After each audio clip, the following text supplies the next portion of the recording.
Joshua Gibson here with another technique video. This time we are breaking down the snatch. That's right, the classic snatch, the flagship movement in weightlifting.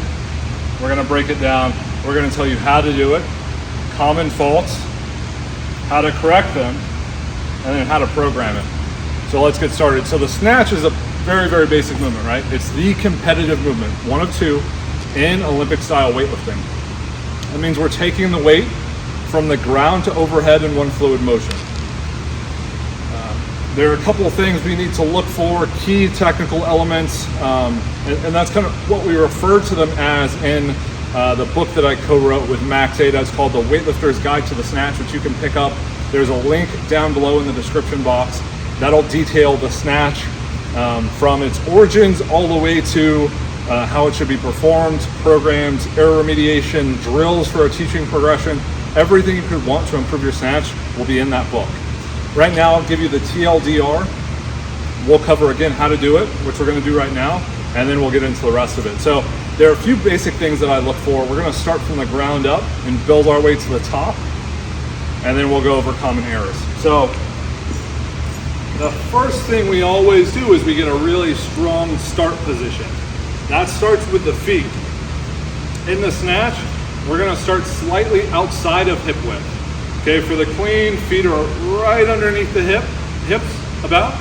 We're gonna widen our feet slightly. That way we can sit a little bit lower because our grip's wider. Our grip's wider, it means we're gonna be closer to the ground. Okay, so we're gonna position our feet. The bar is gonna cover the first eyelid of our shoes when we look down. We're gonna grab the bar in a snatch grip position. This is the position that's gonna place the bar in the crease of your hips. Some people might snatch off of high thigh, but the ideal position is right in the crease of your hips. So if I hold the bar and it's in the right position, when I lift my knee, it should not move the bar. It should sit no higher than that. Okay, so it's right around your waistband. So I'll go ahead and deadlift it up. Right in the crease. Again, if I bring my knee up, nothing really happens. I'm in a really comfortable spot where I'm above that bony part of my hips, and I'm right underneath kind of the belly button in that area. Okay, so that's where we're gonna position ourselves. So we're gonna place our feet, we're gonna grab it in that same grip width. What we're looking for in the start position is for our hip crease to be right in line with the top of our knees, okay? So we're wanting to look at about a parallel squat. So if you were in a USAPL meet or a USPA meet, a powerlifting competition, we should be right at the perfect position to hit depth. This should be a 3 white light squat. So we're gonna get into that position. We're gonna have balance over our full foot or our full feet. Grab the bar. From there, our shins are gonna touch the bar, and we're gonna pick our chest up, okay? So my chest is up, the bar is right about touching my shins. I'm in a really strong position with my shoulders down. From here, I'm in a great position to start the snatch. Okay, so it's a position you're gonna wanna get into every single rep that you do. The pressure's right about mid-foot, maybe slightly in front because it's gonna shift back as you stand up. So we're gonna initiate what some people refer to as the first pull. Stand up to right at the knee, okay? From this position, I'm gonna push down and stand up. My shoulders and hips move at the same rate. My shins get vertical, my shoulders stay in front of the bar, okay? I'm gonna do that one more time. From this position, right? Shins vertical, shoulders on top of the bar, bar close to the body. You're just gonna finish standing up by bringing your shoulders back and your knees forward. Your shoulders are gonna end on top of the bar. Okay, right on top of the bar, so that when we extend, we open up, we get into a really tall position, really balanced position, and we drive the bar in a vertical line. Okay, so we're gonna stand up to the knee, shoulders come back, chest raises, boom, bar finishes in the power position, right in this really strong position to jump from. Okay, once I get there, drive down against the ground, start to lift the bar slightly, and then catch in a balanced squat, okay? So that's the basic technical elements of each segment of the pull. Floor to knee, knee to hip, bar to overhead. I'll do a couple of reps so you can get a feel for what that looks like.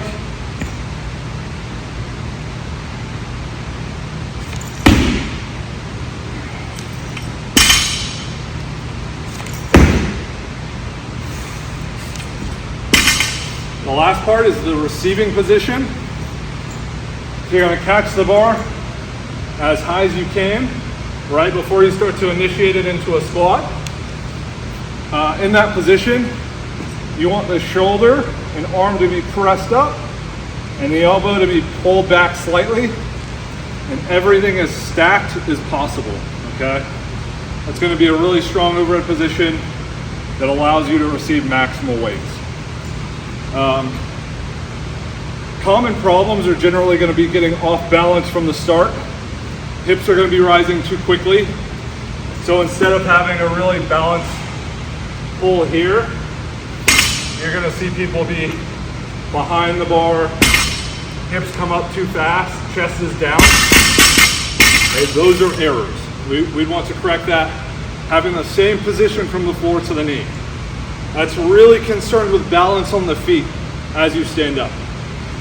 Other problems are going to be getting really far behind the bar here, kicking it out, and looping it around. If you have problems with overhead stability and tightness, you're kicking the bar out, you're not getting a complete extension and following the lift up with your arms, and the bar path is a giant hook. Okay, think of an air balloon. That's the shape you're getting with the bar path. We want something nice, tight, just like a fish hook, and a fish hook that's almost been closed at the end so that both pieces are really tight together. Boom, snap shut. That's going to turn over into a really strong, solidified position. As far as programming goes, I mean, that could really cover an entire video in and of itself. But I would say you follow a basic, what I'd call a periodized plan. You start with more variation, higher volumes, lower intensities to start. And then as you get closer to a competition, you allocate more training volume to the classic lift itself. Now the caveat here is if you really struggle off the floor, the other positions are great. Block above the knee is great. Hang below the knee is really solid. It's around the max you can do from the floor or above. You have a really good power snatch. I would say you should allocate more training volume to the full lift, the classic snatch, earlier on in a training program. So I would say maybe you do 2 to 4 reps, probably 65 to 85% for a majority of your sets. And that's going to be day 1. Day 2 you come in. Day 2 is in the second day that you snatch.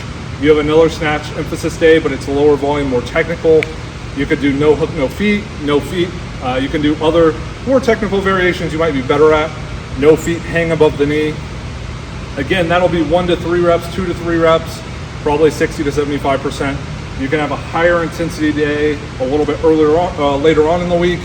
That could be 1 to 3 reps, 75 to 90%. And again, everything just starts to shift as the phases go on. So you have higher volumes, lower intensities, medium volumes, higher intensities, and then I would say medium-ish volume. And then you have more of an undulation with higher peak intensities, maybe more medium average intensities. But you're seeing that peak intensity change across the training blocks, and the frequency by which you reach a peak intensity change as well. So earlier on, you're hitting maximal weights less often. As you go, you're hitting maximal weights more often, and you're managing fatigue through exercise variation and volume allocation. That is a very broad overview of the classic snatch. A few common errors, kind of where they stem from. I think this entire series would require a ton more videos to really deeply explain everything about the classic snatch, which we'll plan on doing eventually and hopefully soon. But I wanted to give you guys an intro into what the classic snatch actually is. It's lifting the bar from the ground to overhead in one motion. It's keeping it close, hitting the correct positions, and locking in the movement. As far as programming goes, again, really it's per your preferences, but a basic periodized weightlifting program is always a great place to start. If you can master volume and intensity allocation along with exercise selection and fatigue management, you'll be in a really good spot. Thanks for watching the video, guys. If you liked it, please hit the like button. Leave a comment down below. I'll get back to it. I'd love to communicate with you and create some sort of discourse around this. Check out philosophicalweightlifting.com, teamada.com, weightlifting.ai, Weightlifting House, Onyx straps, all that great stuff. Check out the podcast. Everything's going to be down below. We'll catch you guys next week on another video. The Philosophical Weightlifting YouTube channel.